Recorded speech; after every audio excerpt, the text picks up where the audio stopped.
तो भैया इलेक्शन का चुनाव का जिक्र नहीं होता वहाँ, उस आदमी का जिक्र होता है पूरा पंचायत में। अरे बहुत माल छाप रहा है, 3 तल्ला मकान ठोक लिया है, 3 साल में दिल्ली में रह रहा है, और दिल्ली में 3 साल में ही 3 तल्ला मकान ठोक लिया, मतलब बहुत छाप रहा है। छोटा काम उससे होगा नहीं, बड़ा काम वो करने के लायक नहीं है।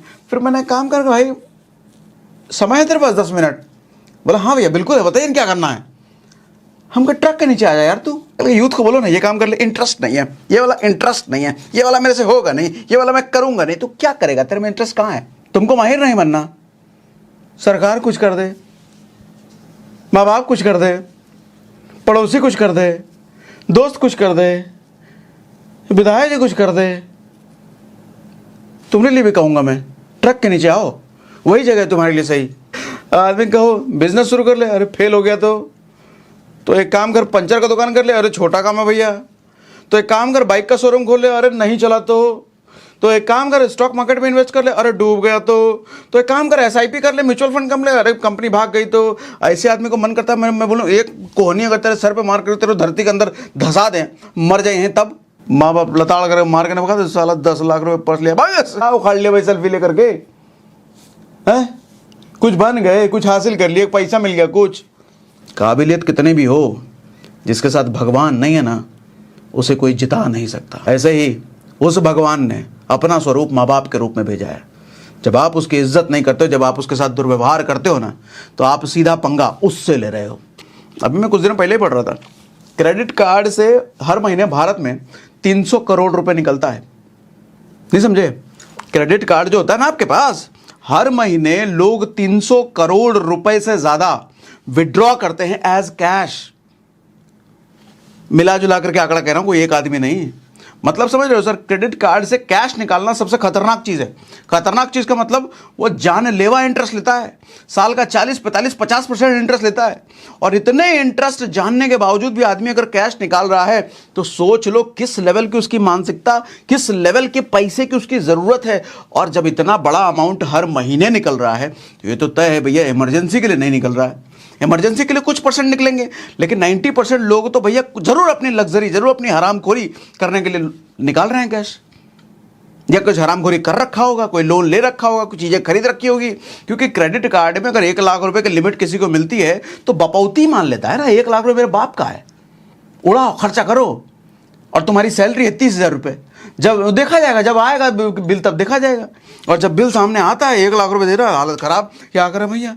फिर आदमी फिर कैश निकालो, लोन लो, ये लो चुकाने के लिए। क्या यार, क्या आदमी सिखा रहा हूं, ये सब सीखो, नहीं तो जिंदगी भर मिडिल क्लास में झूलते रहोगे पेंडुलम की तरह, इधर इधर इधर इधर इधर इधर। और एक दिन यमराज बाल पकड़ के खींच के ले जाएगा, चल चल, जिंदगी भर तूने हरामखोरी करी, चल यहां से। क्या करोगे फिर? 5वां तरीका, शर्म छोड़ो। शर्म छोड़ दो सर, मिडिल क्लास का फैक्टर शर्म, शर्म शर्म सबसे बड़ा फैक्टर है। एक बताऊं,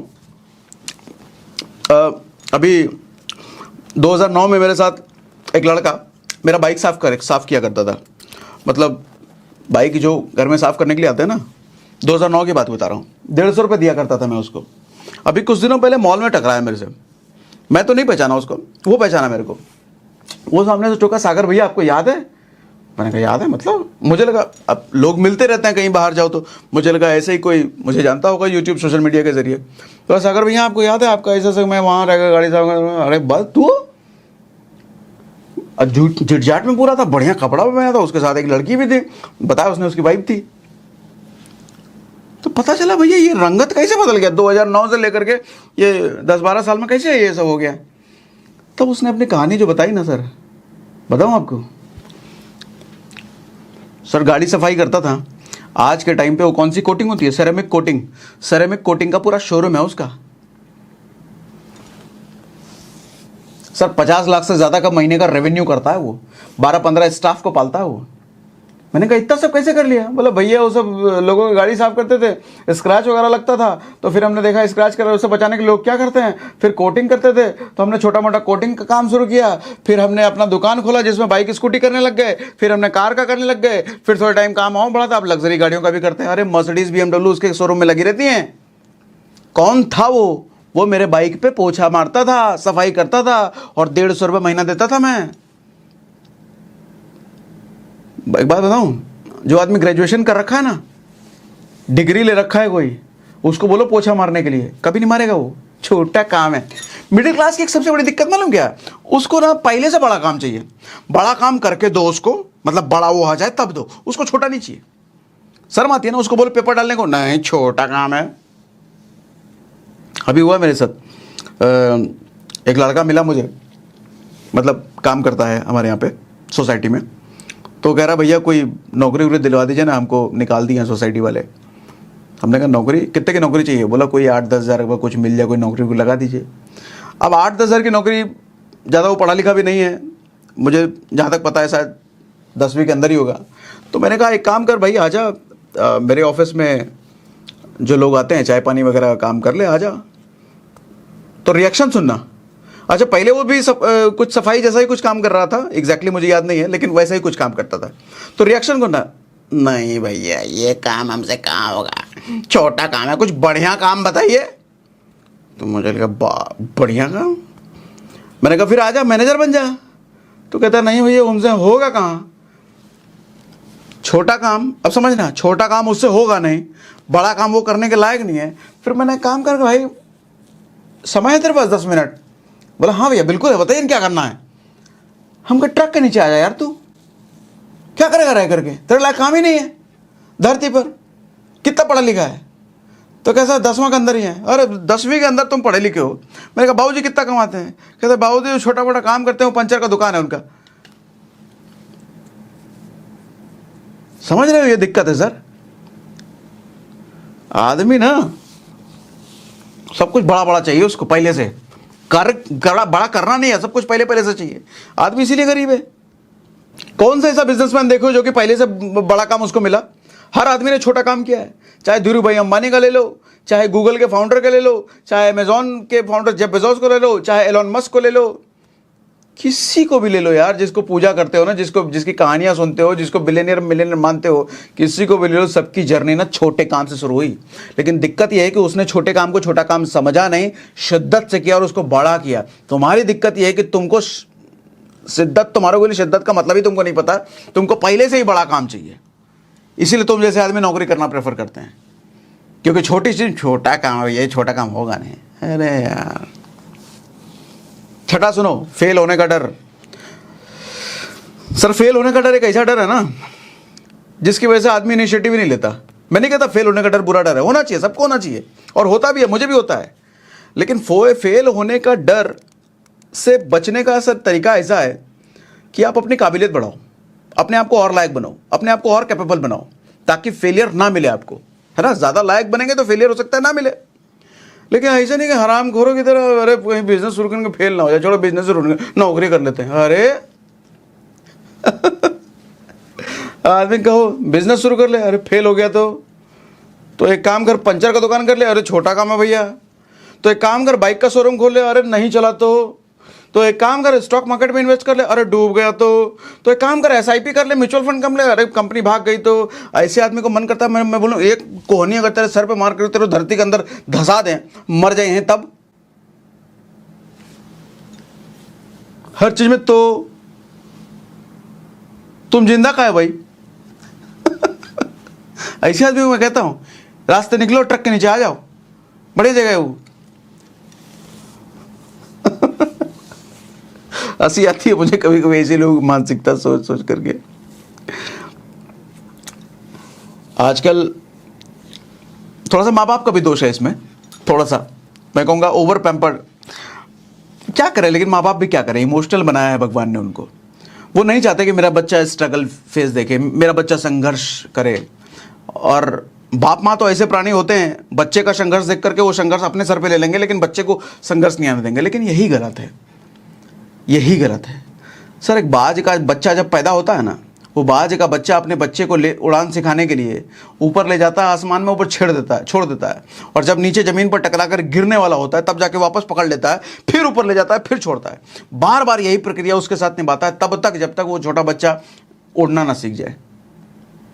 उसको भी लगता होगा अरे इतने देर छोटा डरेगा मेरा बच्चा, डर जाएगा, नहीं करें तो बाज कभी बनेगा ही नहीं।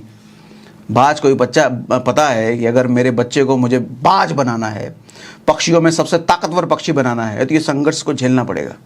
लेकिन हम ये इंसान भूल जाते हैं ओवर इमोशनल होकर के। अपने बच्चों को बिजनेस मत करो, बूढ़ जाएगा, बर्बाद हो जाएगा। नौकरी करना काहे के लिए 1 लाख 10 लाख, ठीक है तेरे लिए 10 लाख जिंदगी कटेगा, ठीक है, और सरकारी नौकरी मिल जाता और बढ़िया है। भरपूर हरामखोरी होगी उधर। नहीं, 7वां फैक्टर है सर, दूसरों को दोष देना बंद करो। ये तो सबसे बड़ी चीज है, आपकी कमियों को बढ़ावा देना, यही मतलब होता है दूसरों को दोष देना। दूसरों को दोष आदमी कब देता है? जब खुद की गलतियों को स्वीकारने की हिम्मत नहीं होती, जब कि खुद की गलतियों को निकाल कर उसके बारे में बात करने की आदमी की हिम्मत औकात नहीं है, तब जाके वो अपनी गलती मर देता है किसी और पे। अरे मेरा टाइम ही खराब नहीं था, अरे पैसा कम पड़ गया ना इसीलिए फेल हो, ज़्यादा पैसा होता तो तुम निकालिए देते। अरे साथ ही नहीं दिया मेरा, कोई साथ देता, माँ बाप भी साथ नहीं दिया, दोस्त भी साथ नहीं दिया, भाई भी छोड़ दिया, इसीलिए मेरा काम नहीं हो पाया। कोई साथ देता ना तो करिए देते। एकदम बेवकूफ़ आदमी। बजाय ये देखो ना कोई साथ, अरे कौन साथ देगा तुम्हारा भाई? राम का किसने साथ दिया? कृष्ण का किसने साथ दिया? ये सब अकेले बलबूते किया है उन्होंने, और तभी उनकी पूजा होती है। तुमको चाहिए कि समाज तुम्हारी पूजा भी करे, और पूजा करने से पहले तुमको सब समाज साथ भी दे दे। ऐसे थोड़ी होता है। पूजा तो उसी की होती है जो अपने दम पे सब कुछ करता है। किसी के कंधे पर बैठ करके उड़ान भरने वालों के आदमी की पूजा नहीं होती सर। कंधे इतने मजबूत होने चाहिए कि मुसीबतों का बल, मुसीबतों का बोझ सह सके। कंधे इतने मजबूत होने चाहिए कि बुरे समय को अपने कंधे पर लेकर के उड़ सके। तुम्हारा क्या है? और फिर कहेंगे बेरोजगारी। शुरुआत में बोला ना मैंने, बेरोजगारी, सरकार ध्यान नहीं दे रही है यूथ पर, जॉब का देख नहीं रही है। अरे बोला ना मुंबई वाला किस्सा, जॉब का नहीं देख रही है, एडिटर वाला। अरे सर एक ढंग का एडिटर नहीं मिला, एक ढंग का थंबनेल बनाने वाला नहीं मिलता। सोचना पड़ता है सर, 100 लोगों का इंटरव्यू, 100 लोगों का काम देखना पड़ता है, तब जाके एक थंबनेल बनाने वाला मिलता है। बेरोजगारी नहीं होगी तो क्या होगी फिर? चारों तरफ हरामखोरी चल रही है, बेरोजगारी तो तय है होना। अभी बिहार के एक लड़का के बारे में मुझे पता चला, उसने रील वील भी कुछ बनाया था सर। वो जहाँ भोज वोज होता है ना, खाना वाना खिलाया जाता है, वहाँ पर वो पत्ते परोसने का काम करता है, और सिर्फ पत्ता परोसता है, और कुछ नहीं करता सर। पत्ता परोसने के लिए उसका चार्ज है सर 5,000 रुपये। एक इवेंट में जाएगा, सिर्फ पत्ता परोस करके आएगा, 5,000 रुपये लेगा। आप दोगे कभी पत्ता परोसने के लिए किसी को 5,000 रुपये? पत्ता समझ रहे हो ना, थाली, जो पत्तल का थाली होता है भोज वोज में, हमारे यहाँ बिहार में बैठ करके जो खाते हैं। बुफे सिस्टम तो कम ही होता है ना, तो शहरों में चोचले। हमारे यहाँ तो कुर्सी बैठ करके आदमी पत्तल परोस करके उसमें खाता है। क्यों मालूम? इतना पैसा उसको क्यों देते हैं? क्योंकि उसका पत्तल परोसने का जो स्टाइल है ना, एकदम फिल्मी स्टाइल में करता है। मतलब आम आदमी कर नहीं सकता जिस तरीके से वो खेल करता है पत्तों का, और एकदम सटीक आदमी के सामने जाकर के गिरता है। तो एक खेल देखने के लिए लोग बुलाते हैं उसका 5,000 रुपये। समझाना क्या चाह रहा हूं मैं सर, आप चाहे लैट्रिन साफ करने का काम करो, लेकिन लैट्रिन भी इस तरीके से साफ करो कि दूसरों को 500 रुपये दिया जाता है, आपको बंदा 50,000 रुपये दे, 5,000 रुपये दे, 10,000 रुपये दे। पता चले नहीं अरे ये क्या लैट्रिन साफ करता है, इसके लैट्रिन साफ करने के बाद मेरा 15 दिन तक लैट्रिन गंदा ही नहीं होता। शकल देखता हूँ, शकल दिख जाता है कमोड में, ऐसा साफ कर देता है। ऐसा करो ना, कुछ अलग माहिर बनो ना अपने काम में। तुमको माहिर नहीं बनना, सरकार कुछ कर दे, माँ बाप कुछ कर दे, पड़ोसी कुछ कर दे, दोस्त कुछ कर दे, विधायक जी कुछ कर दे, तुम्हारे लिए भी कहूँगा मैं, ट्रक के नीचे आओ, वही जगह तुम्हारे लिए सही। कुछ कर दे, फिर ट्रक वाला कुछ दिन कर देगा, तुम किसी दिन कर देगा तुम्हारे लिए। 8वां फैक्टर सुनो, इंटरेस्ट नहीं है, ये कहना छोड़ दो। इंटरेस्ट नहीं है मेरा इस काम में। अब ये क्या हुआ, मेरे एक दोस्त ने मुझे फ़ोन किया, दोस्त क्या कहूँगा, कलीग कहूँगा, मेरे साथ कभी किसी आईटी कंपनी में रहा था वो, और मेरा नंबर सेव रहा होगा, स्टेटस वगैरह देखता होगा। तो आई गेस मुझे लग रहा है 12-13 साल बाद उसने फ़ोन किया है। तो 12-13 साल या 10 साल तो कम से कम हो ही गया होगा। फ़ोन किया, अरे यार सागर मैं तेरी ग्रोथ देख रहा हूँ, छा गया है ये वो, तेरे स्टेटस पे रील लगते हैं यार, क्या आदमी बन गया, तो बड़ा कहा थैंक यू। बता भाई कैसा हाल चाल, जो नॉर्मली होता है। फिर कहता है भाई मुझे भी तेरे जैसा बनना है, बता क्या करना पड़ेगा।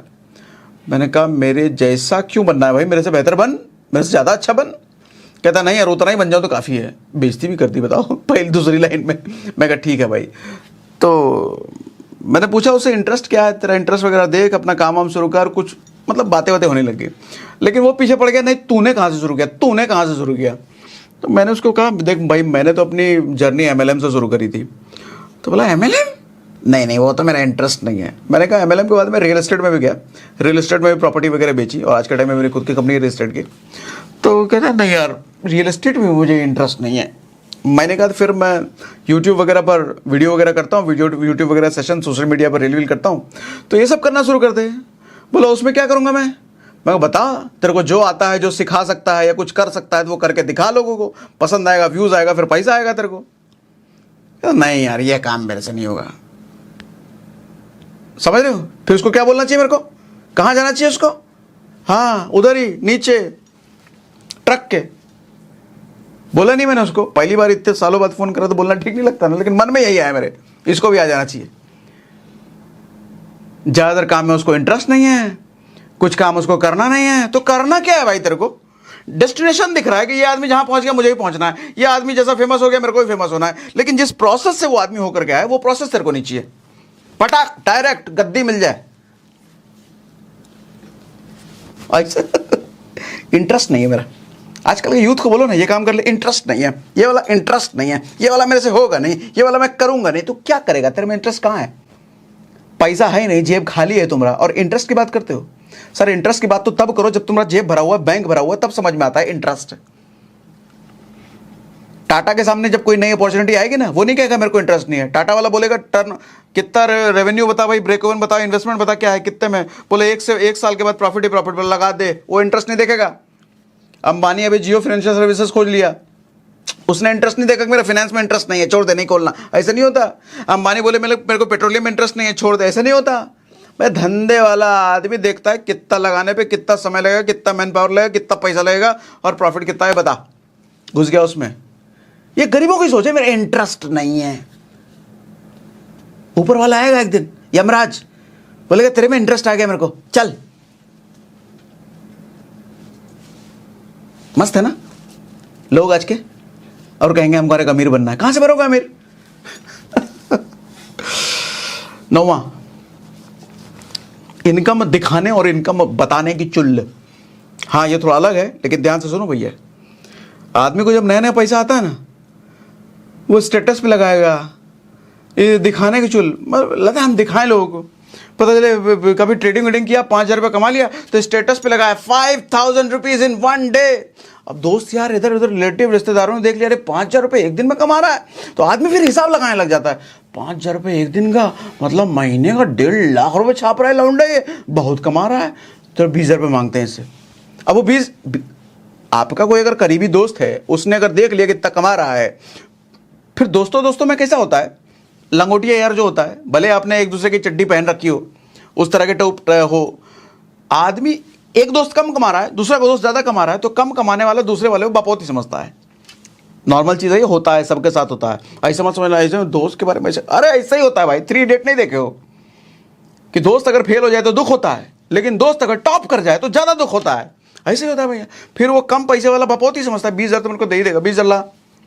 अब आप कहोगे कि अरे भैया प्रॉफिट तो एक ही दिन हुआ था, बाकी तो रोज लॉस हो रहा है। वो कहेगा झूठ बोला, नहीं पैसे दे भाई, 20,000 का हमको जरूरत है। अब फिर आप हमारा पीएनएल खोल के दिखाओगे, अरे इतना, तो फिर अब वो मजाक उड़ाएगा आपका। 5,000 दिखा रहा था, रोज तो लॉस कर रहा है, तो रोज तो बुढ़ा रहा है, और अब आप मजाक के पात्र बनोगे। सर समाज ऐसे ही होता है। आप अगर ज़्यादा कमा रहे हो तो समाज आपके पीछे लगेगा, मेरे को भी दे, मेरे को भी दे। लेकिन अगर कम कमा रहे हो तो मजाक उड़ाएगा समाज, आप बच नहीं सकते। सर इनकम का दिखावा बंद करो, फालतू चीज़ें हैं सब। हमारे गांव में होता ना, किसी ने अगर मकान बना लिया 3 तल्ला, तो भैया इलेक्शन का चुनाव का जिक्र नहीं होता वहाँ, उस आदमी का जिक्र होता है पूरा पंचायत में। अरे बहुत माल छाप रहा है, 3 तल्ला मकान ठोक लिया है, 3 साल में दिल्ली में रह रहा है, और दिल्ली में 3 साल में ही 3 तल्ला मकान ठोक लिया, मतलब बहुत छाप रहा है। हाँ यार वो सही बोल रहे हैं, हमको पैसे की जरूरत है, 25,000 रुपये लगता ही दे देगा। हाँ मांग लो, दे देगा, चल गए 25,000 रुपये मांगने के लिए। अब वो कहेगा भैया सारा पैसा तो हमारा 3 तल्ला मकान में ठोक गया। बोला ऐसा नहीं, फिर दुश्मनी कर लेगा वो। आदमी ठीक नहीं है, पैसा नहीं दे रहा, पैसा बहुत है इसके पास, दे नहीं रहा आपको जरूरत पे। ऐसा आदमी होना नहीं चाहिए समाज में। लेनी ना देनी कुछ, आप दुश्मनी पाल के बैठ गए। अच्छा दूसरे का इनकम जानने का चुल, ये भी रहता है। मैं देखता हूँ आदमी अपने इनकम का हिसाब किताब रखे ना रखे, लेकिन दूसरा कितना कमा रहा है पूरा हिसाब किताब रहे। 5,000 का डेली का स्टेटस लगाए तो महीने का साल का हिसाब तक पहुंच जाएगा, वो हिसाब लगा लेगा। अपना कितना कमा रहा है पता नहीं, दूसरे का कितना कमा रहा है, कितना कमा रहा है, 50 नहीं, हमको लग रहा है 60 तक तो चला जाता। अरे क्या बात कर रहे हो, 1 लाख रुपये कमा रहा है लौंडा, तुमको क्या मतलब? सब गरीबों के लक्षण है, मिडिल क्लास वालों के लक्षण है ना। अपनी इनकम ना किसी को बताने का, ना किसी की इनकम अपने को जानने का, अपनी इनकम सिर्फ बढ़ाते रहने का। क्या बोला मैंने? अपनी इनकम ना किसी को बताने का, ना दूसरे की इनकम मेरे को जानने का, अपनी इनकम सिर्फ बढ़ाते रहने का। बस काम करते रहो, मगन रहो, बाकी दुनिया जाए भाड़ में। सेशन समझ आया आज का? क्या समझ आया, क्या नहीं समझ आया? समझ आया तो मुझे कमेंट बॉक्स में लिख के बताओ समझ भी आया और मज़ा भी आया। मज़ा आया तो एकदम खूब जोर से लगाओ। देखो ये बेसिकली 2 पार्ट है। मिडिल क्लास का जो ट्रैप है, मिडिल क्लास का जो जंजाल है, ये सेशन बहुत लंबा है, सिर्फ मैंने 9 बताए हैं, अभी 20 है टोटल मेरे पास, तो बाकी अभी बचा हुआ है। तो लेकिन अगला पार्ट मैं तभी लेकर के आऊँगा जब मुझे इस सेशन के नीचे कमेंट बॉक्स में भर भर के आपके कमेंट मिलेंगे, मज़ा आ गया, मज़ा आ गया, मज़ा आ गया, और दूसरा सेशन, तब जाकर मैं दूसरा सेशन लेकर के आऊँगा। और हाँ, कुकू FM डाउनलोड करने का लिंक हमने डिस्क्रिप्शन में और कमेंट बॉक्स में डाल रखा है। SRS 50 कूपन कोड यूज़ कर लेना 50% डिस्काउंट लेने के लिए, ठीक है? तो कमेंट में बताइए, हम पढ़ रहे हैं आपका कमेंट। कमेंट देख रहे हैं, कमेंट कीजिए, बताइए।